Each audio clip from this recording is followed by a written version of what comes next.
we're going to just, we really wanted to welcome everyone, and it is my pleasure to welcome you to the Guidance Center Gala.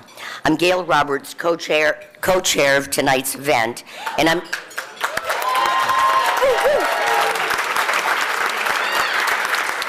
and we got to keep this going. And I'm joined by my fellow co-chairs, the short ones, Ed Feijo and Lauren Harder. We have trouble taking photos together. So please continue eating your salads while we speak. What? Oh, I thought someone said something. Oh, not for us. Anyway, this is our largest fundraising night of the year. And I'm trying to read this. And we raise critical dollars for the important mental health care and family support services that the Guidance Center provides to children and families in our community. So it's a really important event for us. We are so glad most of you are back here for multiple times. We really appreciate you coming back. And now, who's next? Me. Hi, Ed. Oh, no. Hello, everyone. Thank you all for being here tonight. I'd like to thank all of our sponsors and to give a special thanks to our innovators, the Lawrence and Isabel Barnett Charitable Foundation, Claudia and Peter Scott, United Way of Massachusetts Bay and Merrimack Valley, and our visionaries, the Charles Hotel, Alice Seidman, and Jenny Metzer. Thank you all.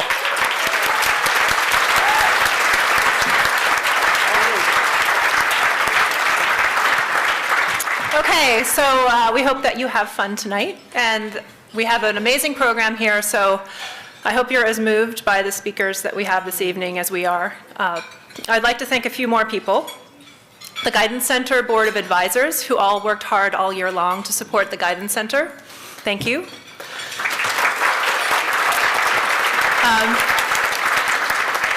I'd also like to thank the staff, especially Caitlin Farini, who worked tirelessly to plan tonight's gala, really.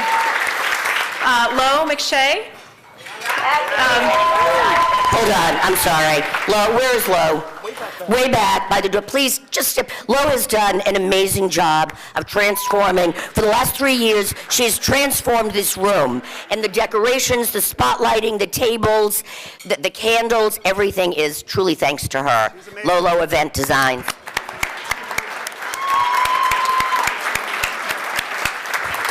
And also to all of our volunteers here this evening, thank you. We really appreciate everything that you've done to make this evening happen. Okay, so this is where we say turn off your cell phones, please. And also take note of the table cards on your table. There's many opportunities to donate to the Guidance Center tonight through the live auction and by filling out one of these cards and dropping it on the silver bag in the center. And it is my pleasure to introduce our first speaker of the evening, Shannon Sorensen. She's the Vice President of Child and Family Services. And Shannon, thank you.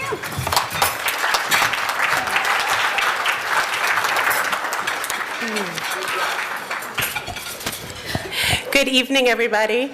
I am so excited to be here with you tonight, celebrating the Guidance Center. Thank you, Lauren, Ed, and Gail, for all of your hard work in bringing this amazing night together.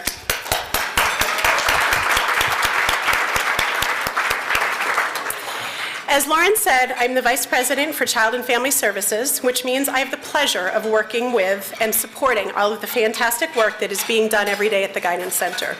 I am a social worker, and I'm truly passionate about supporting children and families in their homes and their communities. I joined Riverside 7 years ago, and I've been leading the Guidance Center teams for the last 2 years. The Guidance Center is committed to providing family-centered mental health and early childhood services in Cambridge, Somerville, and the surrounding communities. Our goal is to deliver a wide range of services to meet the needs of children and families at all stages of development. From a toddler with a new autism diagnosis, to a middle school student who needs a structured place to be after school, to an adolescent who is struggling with thoughts of suicide, and a family experiencing domestic violence.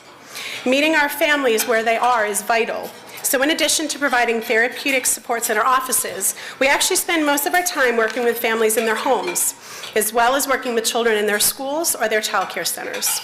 It is a privilege to be invited into the lives of these families, and we commit to providing care with compassion, respect, and creativity.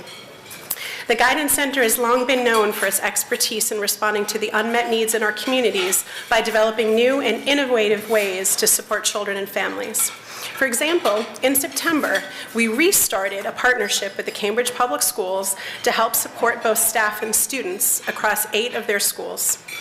Every week, we consult with teachers, provide them with training on mental health, and provide direct therapeutic support to young people who are struggling. Also this year, we were asked by the Somerville Public Schools to provide counseling during the school day to students who need additional help. We now have clinicians meeting weekly with children during the school day who might not have been able to access our services otherwise. Both of these partnerships have grown out of our many years of collaborating with both school districts and the respect that they have for the work that we do. Another example is a group we've recently started in our early intervention program. We are working with the Bengali community, bringing together a group of pregnant or new mothers who have recently moved here from Bangladesh. The group meets in a community room in a building where many of the women live. This collaboration, which is with a community interpreter, provides them an opportunity to receive information on infant care and developmental milestones and discuss topics of interest to new parents in their own language. Most importantly, they enjoy connecting with one another, thus decreasing isolation and fostering friendships. Through the group, they are able to address cultural concerns unique to this vibrant and close-knit community. This is a wonderful example of the Cambridge community coming together to serve an unmet need. I hope you have a clearer picture of the many ways that the Guidance Center supports your community. Your generosity makes it possible to do what we do. The funds raised tonight and throughout the year enable us to provide innovative and critically important programs that are responsive to this community's needs. And now I want to take a moment and ask all of the staff who are here to stand up, please.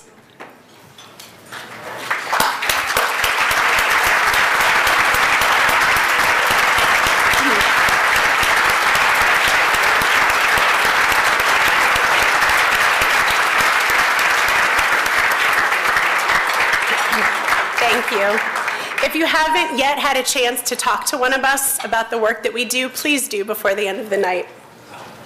On behalf of all of our dedicated and amazing staff, thank you for your support, and we look forward to talking with you more about how your support makes a difference. Good evening, folks. It's really great to see so many old friends of the Guidance Center, and this year, so many new friends of the Guidance Center. If you guys would just give yourselves a round of applause for coming, I would really appreciate it.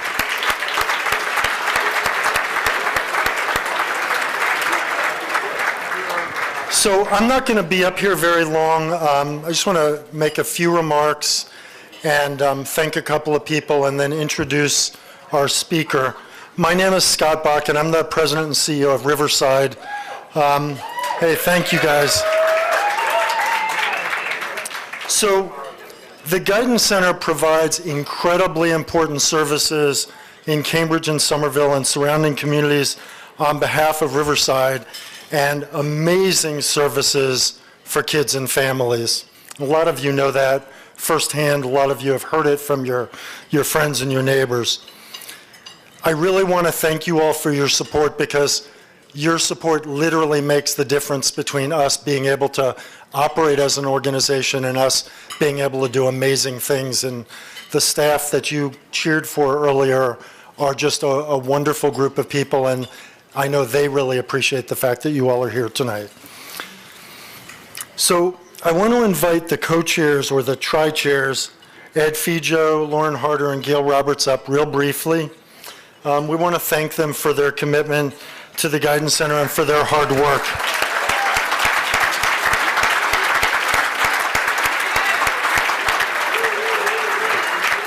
It's funny, I could see her and I couldn't see you.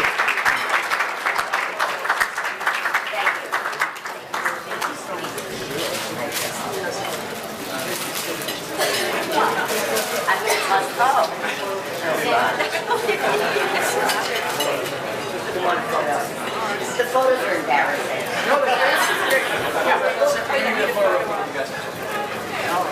Another tall one.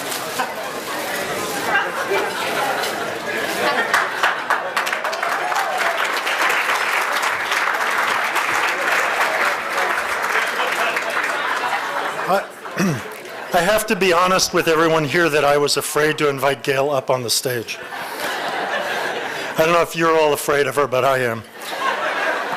So I also want to thank the committee. If committee members would stand up, it would be really neat. Any of the committee members here would stand up?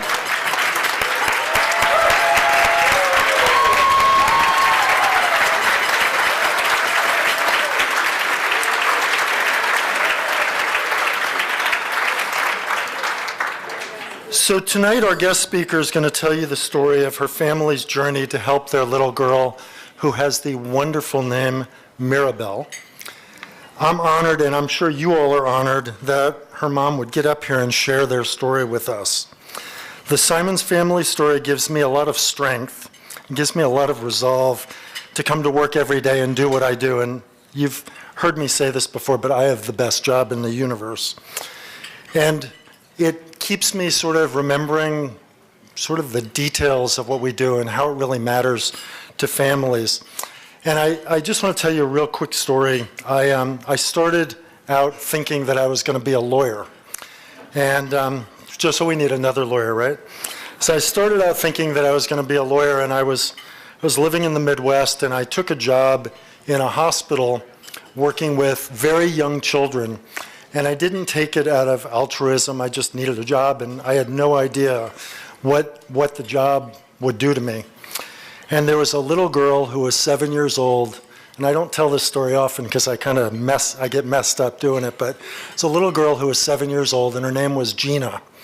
And this little girl was in this big concrete building that looked like a horrible bunker, didn't have windows. Her family had given her up to the state. She was blind and she was deaf, and she just had a terrible life. And here I came, this young guy who thought he was going to go to law school. And 40 years later, Gina is the reason that I do this work. It was like I sat down and played with this kid, and she knew who I was, and I would watch her spit her food on everybody else but me. And I knew that Gina really cared, and really that I could really make a difference. So it's kind of cool to be having a mom come up to talk about a young child and her experience with her child. The Guidance Center's early intervention program supports kids who are newborn to age 3 and their families with a broad range of needs. That might be a toddler who has a speech delay, a young child who's having a hard time walking, a child with very complex medical problems, many different issues. And one of the wonderful things about early intervention is we serve people from every walk of life, no matter what language they speak, no matter their cultural background or their economic situation. So along comes this wonderful family, the Simons family, and Jen is going to come up here and talk to you. She and her family came to our early intervention program a few years ago when their daughter was just a baby. And it isn't easy to be a new parent, you all know that. And it's really harder to be a new parent when you face a lot of uncertainty. So Jen has a lot to share, and I'm really appreciative she'll come up here and tell her story. Thank you. It was October when my husband Michael and I brought our daughter, Mirabelle Skye, home from the neonatal intensive care unit, the NICU. She spent over 2 months at the Brigham, nearly the same amount of time that I spent on bed rest waiting for her early arrival at 28 and a half weeks gestation, 12 weeks early. Mirabelle's first name is in memory of my mother-in-law, Marcia, and her middle name, Skye, is because during those weeks I spent on bed rest, I looked out the window up at the sky and thought, there is nothing more beautiful. And I was right. To us, there is nothing more beautiful than our daughter.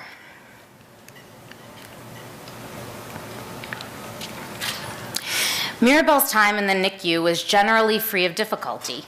We would go every night to hold her, skin to skin, to feel her breath and smell her tiny head. While we knew that a baby was supposed to weigh more than 2.5 pounds, to us, she was perfect, just tiny. Our relatives didn't cry in front of us when they left the hospital. They waited until they were in their cars on the way home. One afternoon, A week before we were to bring Mirabelle home, a team of neurologists came to visit with me in the NICU to report on her brain scan. I was unprepared for what they said. They described something called PVL, periventricular leukomalacia. What appeared to be a tiny dot in the white matter of her brain was actually damage that would likely lead to cerebral palsy.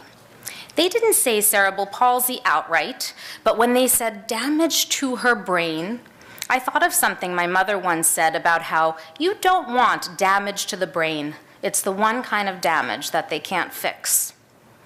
The first thing the neurologist told me was that my daughter would not be an athlete, which made me laugh, because she probably wasn't going to be one anyway.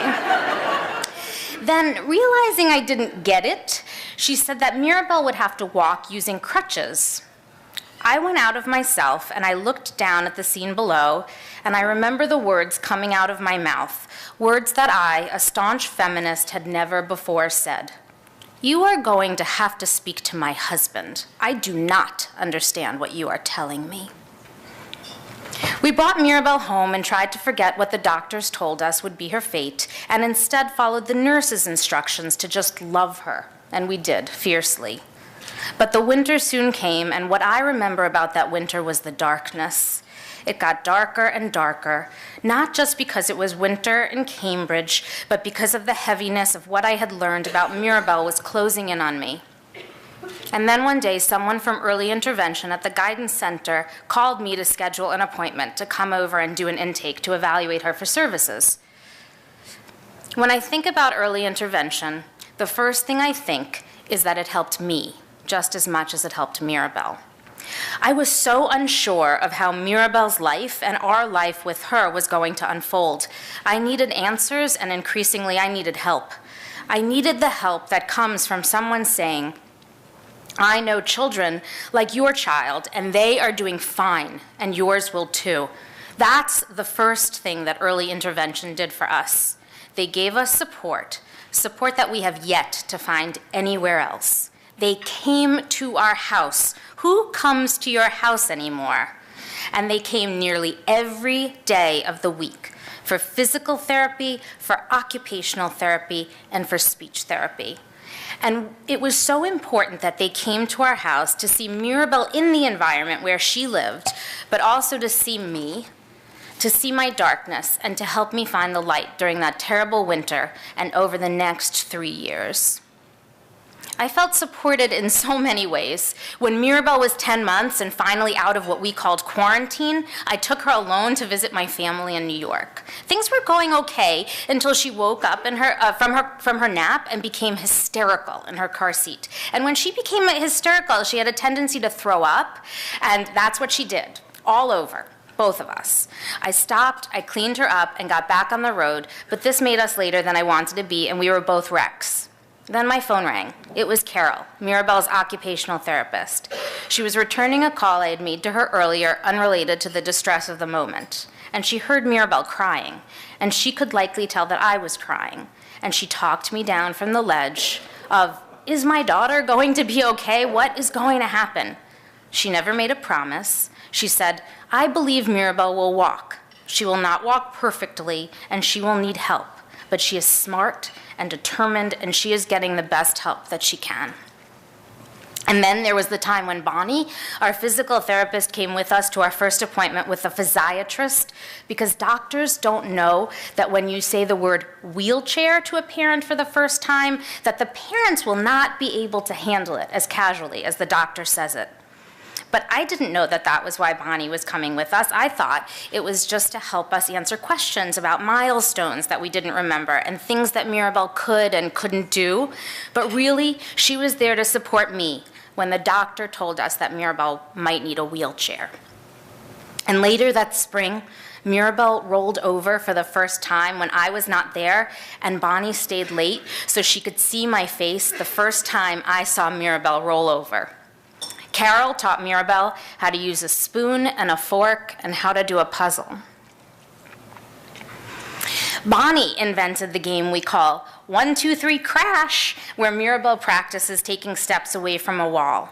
You can guess the result, but in a fun, not a dangerous way.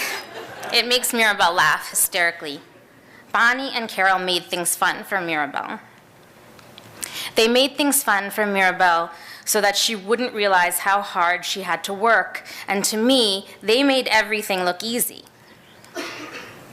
I tried balancing Mirabelle once on the giant balance ball that Bonnie used to build Mirabelle's core strength. That was the first and last time I did. It was not nearly as easy as Bonnie made it look. In addition to occupational and physical therapy, Mirabelle received speech therapy with Annie and then Sarah. What I loved most about Sarah were her detailed notes left for me about how we could work to improve Mirabelle's speech. Carol was with us when Mirabelle said her first word, Elmo. And with speech therapy, Mirabelle went from speaking a few words at a relatively late age to speaking in full and complex sentences. Just this past weekend, Mirabelle reminded me that a stop sign was not a hexagon but an octagon, and that she likes school, but she prefers weekends more. Bonnie and Carol, Annie and Sarah helped us immeasurably. I knew that Mirabelle wasn't their only patient, or should I say that I knew that we weren't their only patients, but it never felt that way. When the time came to look at preschool for Mirabelle, early intervention services end at age 3. Bonnie and Carol were the ones waiting for me at the end of the hallway at the Cambridge Public Schools Special Start program. Seeing them there meant I wasn't alone, and it was going to be okay. I'm here tonight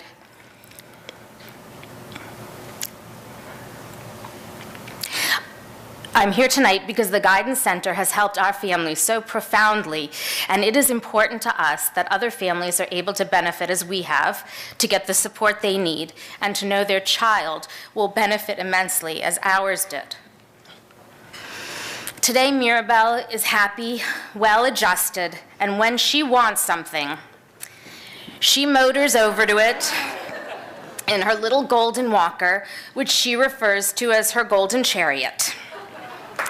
Mirabelle went from being able to say Elmo to singing Itsy Bitsy Spider, maybe a bit too often, actually. And during our most recent car trip, Mirabelle asked if she could sit in the front. I said, no, not until you are older. And then, one day, you will even drive me. To which she said, then you will sit in the back, Mom.